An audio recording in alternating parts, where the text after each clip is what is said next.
আসসালামু আলাইকুম। আমি মোহাম্মদ তরিকুল ইসলাম। আমি সমৃদ্ধ মেডিকেল কলেজে ৫ম বর্ষে অধ্যয়নরত আছি।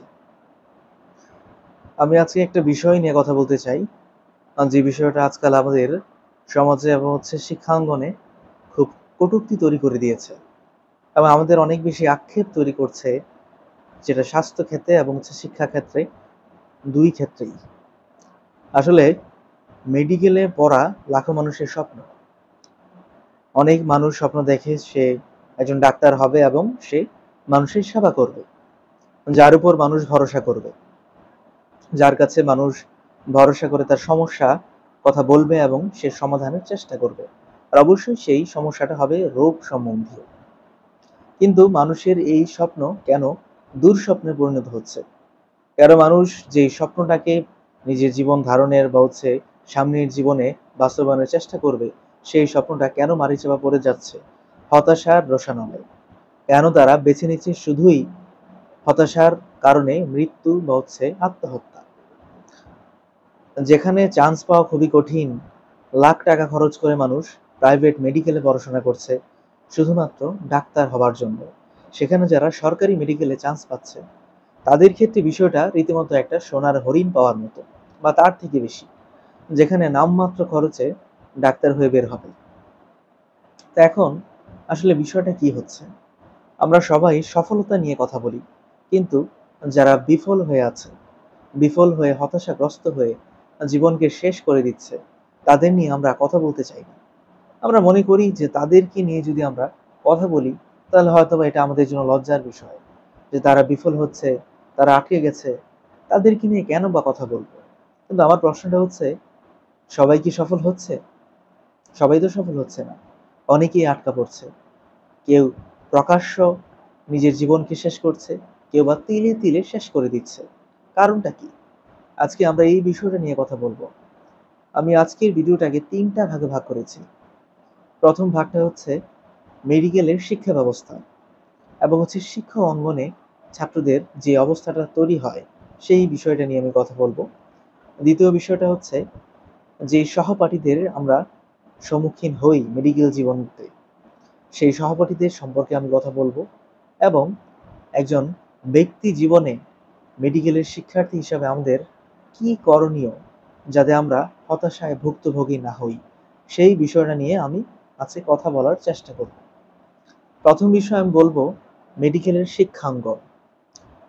সেটা হোক একটা প্রাইভেট মেডিকেল, হোক বা একটা প্রাইভেট মেডিকেল, সেটা হোক একটা প্রাইভেট মেডিকেল বা একটা সরকারি মেডিকেল, সেখানে সব ধরনের শিক্ষকের সম্মুখীন আমরা হই। কেউ বা অনেক বেশি ছাত্র বন্ধুসুলভ, কেউ বা অনেক বেশি কঠোর। কিন্তু কেউই এক চান্সে সবকিছু পেরে ওঠেনি, কেউই এক চেষ্টায় সবকিছু পেরে ওঠেনি। অবশ্যই কারো না কারোর দেরি হয়েছে, বুঝতে দেরি হয়েছে বা পারতে দেরি হয়েছে। এখন মেডিকেলে যখন ছাত্ররা ভর্তি হয়, সবার মেধা একরকম নয়, সবার মেধা বা যোগ্যতা একরকম নয়। কেউ আগে পারে, কেউ দেরিতে পারে, কেউ আগে বুঝতে পারে এবং কেউ দেরিতে বুঝতে পারে। এই যে বিষয়টা, এই কনসিকুয়েন্সটা, কেউ খুব তাড়াতাড়ি দক্ষ হয়ে ওঠে, কেউ বা দেরিতে হলেও অনেক বেশি দক্ষতা সম্পন্ন হয়ে উঠতে পারে। এই বিষয়টা আমরা সবাই জানি। তাহলে কেন আমরা তুচ্ছ তাচ্ছিল্যের দৃষ্টিভঙ্গি দেখাই যারা একটু দেরিতে পারে, যাদের বুঝতে একটু দেরি হয়, যারা আইটেম দেরিতে ক্লিয়ার করে? আমি এরকম অনেক শিক্ষককে দেখেছি, যারা স্টুডেন্ট অল্প একটু বা চেষ্টা করছে, তার কারণেই স্টুডেন্টদেরকে ক্লিয়ারেন্স দিয়ে দিচ্ছে বা কার্ডগুলি ক্লিয়ার করছে। আবার যে স্টুডেন্টগুলি চেষ্টার পাশাপাশি ভালো পারছে, তারাও ভালো নাম্বার পাচ্ছে। তো আমার প্রশ্ন হচ্ছে তাদের কি নিয়ে?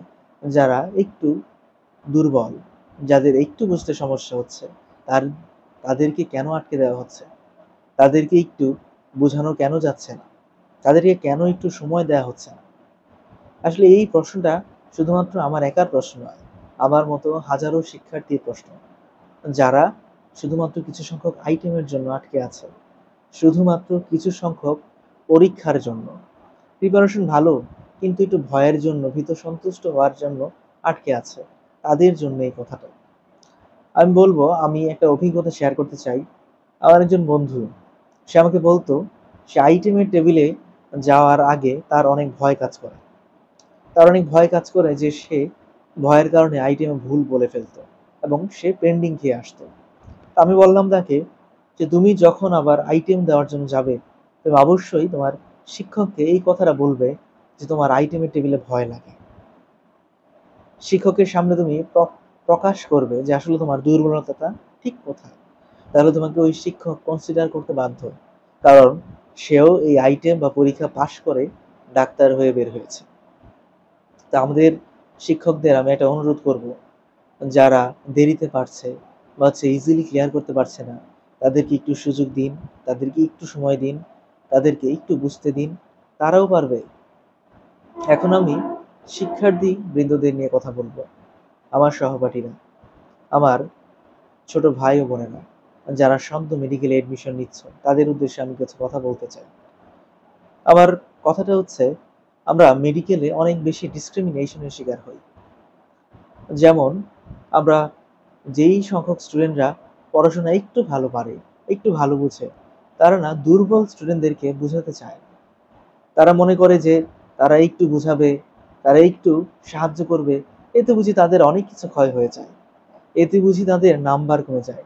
আসলে এই যে চিন্তা ভাবনা বা হচ্ছে এই মন মানসিকতা থেকে আমাদের বেরিয়ে আসতে হবে।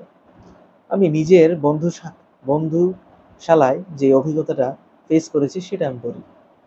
আমরা অনেকজন স্টুডেন্ট ফার্স্ট ইয়ার থেকে প্রমোটেড হই ফার্স্ট অফের জন্য। এর মধ্যে আমার অনেক কাছের বন্ধু বান্ধব, তারা এলিজিবল হতে পারে নাই। এখন তাদেরকে আমাদের মধ্যে অনেকজন এরকম ভাবে দেখতো যেন তারা কিচ্ছু জানে না, কিচ্ছু পারে না, তারা যেন মানুষের কাতারেই নেই। তাদের সাথে এত তুচ্ছ তাচ্ছিল্য করতো, এমন রূঢ় আচরণ করতো। ইভেন শিক্ষা মণ্ডলীদের মধ্যে এরকম অনেক মানুষ ছিল, যারা শুধুমাত্র দুইটা আইটেম বা একটা টার্মের জন্য পিছিয়ে পড়া শিক্ষার্থীদের সাথে খুবই দুর্ব্যবহার করত, তাদেরকে অনেক প্যারা দিত। এই বিষয়টা খুবই কটাক্ষকর। আমার প্রশ্ন হচ্ছে, যেই বন্ধুটা কালকে আমার পাশে ছিল বা আমার সাথে বসেছে, আজকে সে হয়তোবা কোনো একটা সমস্যার কারণে পিছিয়ে আছে, তাকে সাহায্য করাটা আমাদের দায়িত্ব, তাকে বোঝানোটা আমাদের দায়িত্ব। সেও তো আমাদের একজন বন্ধু, সেও তো আমাদেরই সাথে থাকা শিক্ষার্থী, যে আমাদের সাথেই এডমিশন নিয়েছে। আমরা কেন এরকম আচরণ করব?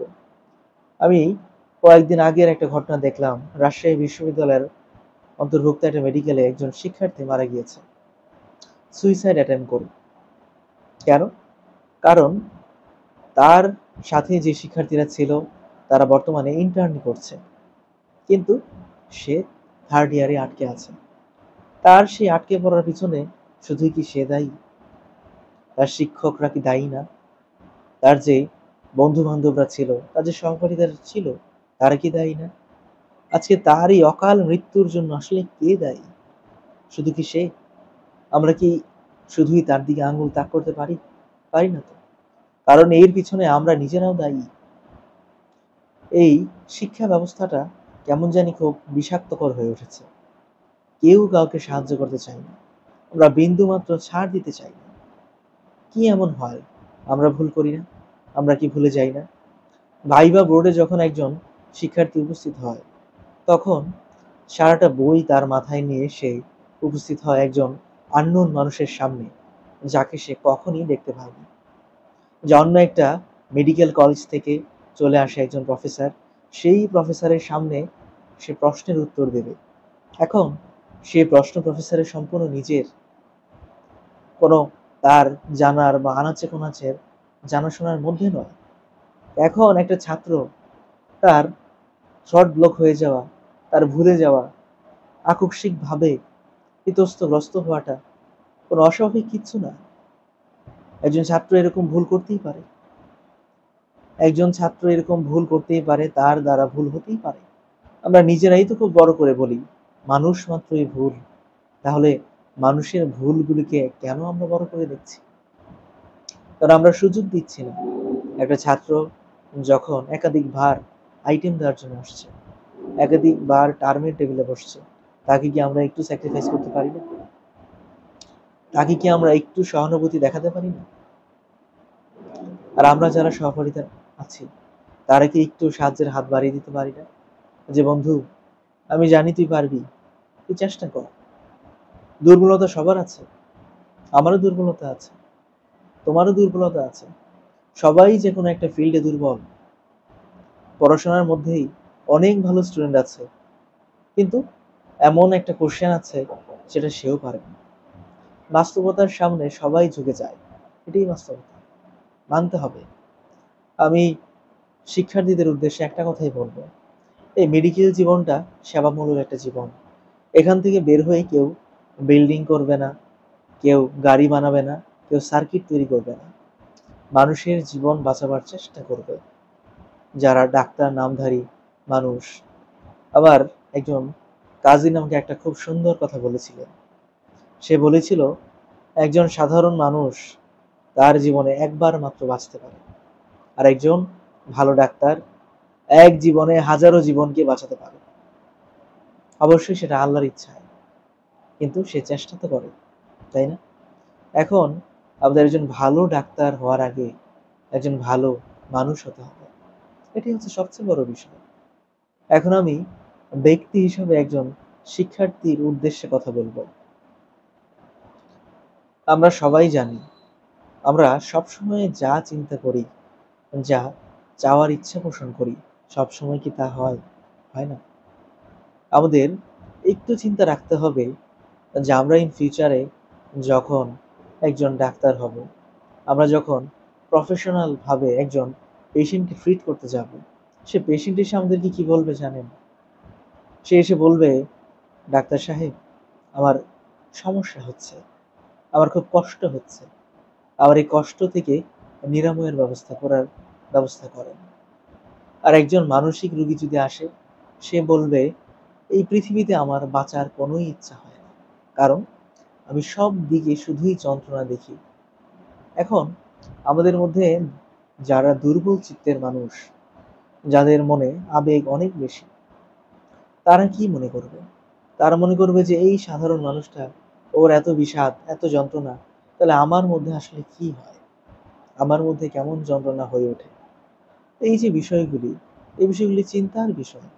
আর সবচেয়ে বড় বিষয়, একটা এক্সাম্পল যদি আমি দেই, আমাদের আমাদের জানাশোনা একজন সিনিয়র আছে, যিনি অনেক আগে মেডিকেলে ভর্তি হয়েছেন, এবং তার কোনো সমস্যার কারণে তার স্টাডিতে অনেক গ্যাপ হয়ে যায়, এবং সে কি করেছে, সে বর্তমানে যারা বের হয়েছে ইন্টার্নি করার জন্য তাদের সাথে ইন্টার্নি করছে।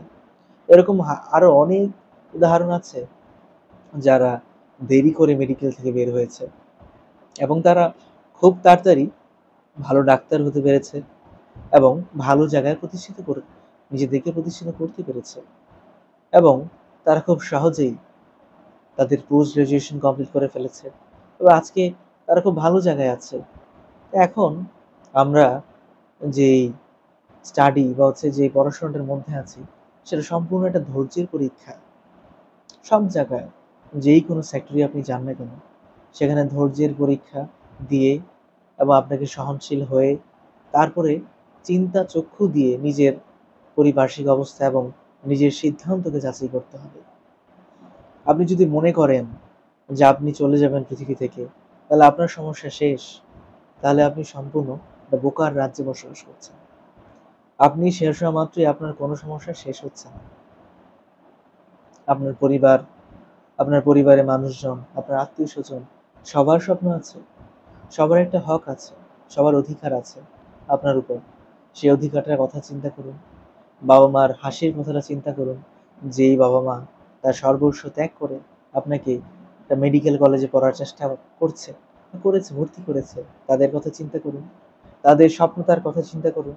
আপনি জাস্ট একটা বিষয় চিন্তা করুন, আপনি ইন ফিউচার একজন ডাক্তার হয়ে এসেছেন, এবং একজন বুড়ো বৃদ্ধ লোক আপনার কাছে এসেছে মুমূর্ষু অবস্থায়, তাকে সেবা করার মাধ্যমে আল্লাহর ইচ্ছায় তাকে ভালো করে তুললেন, তার যে মুখে হাসি ফোটাতে পারলেন, তার পরিবারের মুখে হাসি, এই সকল বিষয় আপনার কাছে কেমন লাগে চিন্তা করে দেখেন তো।